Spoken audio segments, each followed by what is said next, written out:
हरि ओम नमो भगवते वासुदेवाय। श्री ओम नमो भगवते वासुदेवाय। चौथा अध्याय।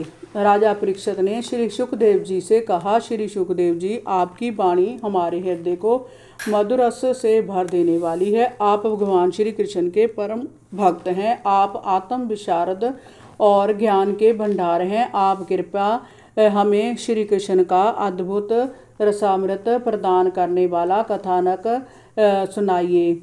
चौथा अध्याय। परीक्षित के आग्रह पर श्री सुखदेव जी द्वारा कथा का शुभारंभ।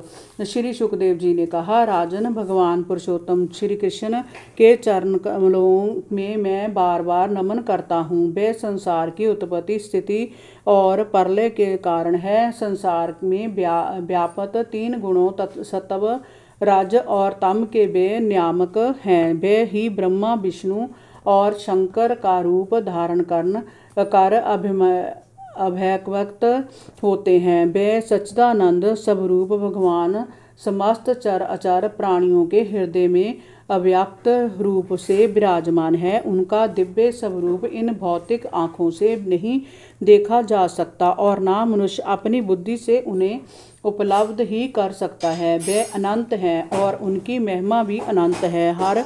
हम बारंबार उनके श्री चरणों में अकिंचित की भांति नमस्कार करते हैं। हे राजन, वे सत्पुरुषों का दुख हरण करने के लिए और पापियों का विनाश करके धर्म की स्थापना के लिए इस धरती पर अवतार लेते हैं। वे समदर्शी हैं और कभी किसी के साथ पक्षपात नहीं करते।